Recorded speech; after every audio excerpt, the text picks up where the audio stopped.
I was looking up the definition of power, and it says the capacity or ability to direct or influence the behavior of others or the course of events.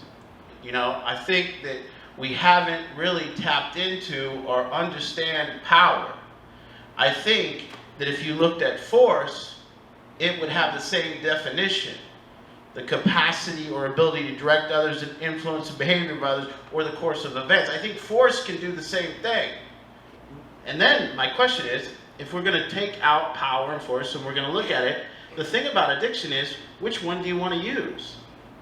You know, it seems so apparent that when, I think that for sure, when we find out our kid's an addict or we find out there's addiction around, force is definitely the first. I definitely want to now influence others and direct the course of events here. That's what I need to get down with, and I'm going to get right in the middle of it. And then power might be the same thing, but I don't know if it is. Another question that I have is, is power spoken of, or does power want anything to change? See, now that's been the other question I have is, once you get in a position, or if you feel that you're in a position of power, maybe if we cleared it up and said of power is full acceptance of how it is. Like full acceptance of other people would maybe be something in the domain of power, like the other people cannot affect you with their behavior. So then what if you had enough power that other people couldn't affect you with their behavior? Would you then want to influence the behavior of others? Would you still want to? See, that's very tricky, and we need to ask about that.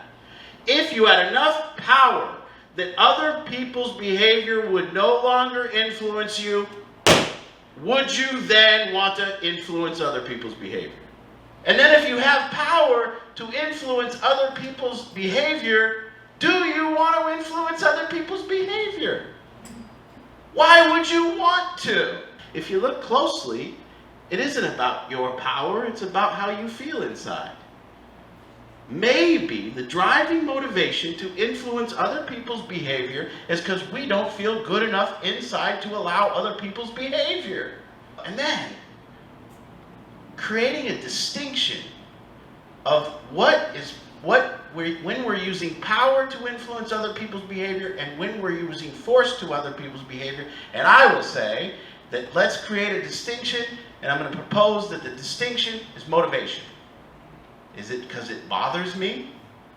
Or is it because it would benefit the other person in a tremendous way? And then if it was to benefit the other person in a tremendous way, so I honestly get to the point where that's why I want them to change, do I still want to do it? And I think most of us in this room have never met power because power isn't interested in meeting us.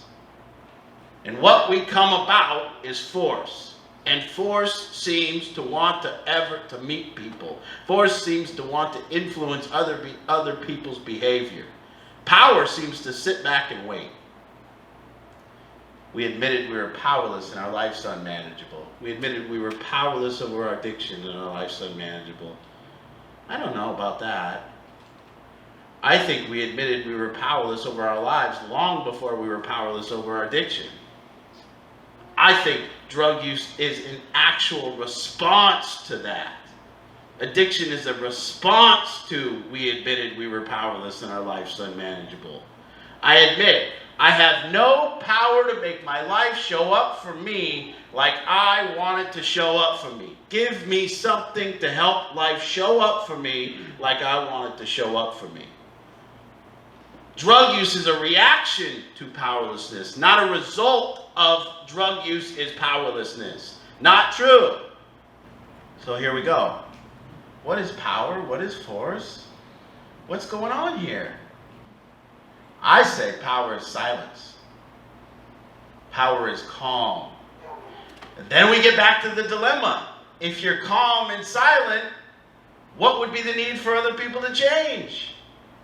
As we sit, I want you to kind of take a look at how you're trying to influence outcomes and influence the behavior of others. And what is your motivation? What kind of place is it coming from? Every parent that comes to us, I gave him the rules. No using drugs in my house.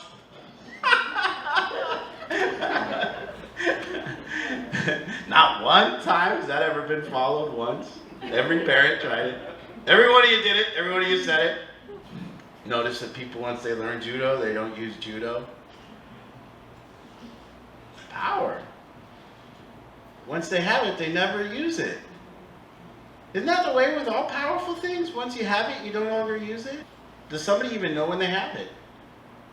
And as soon as they say they have it, do they have it?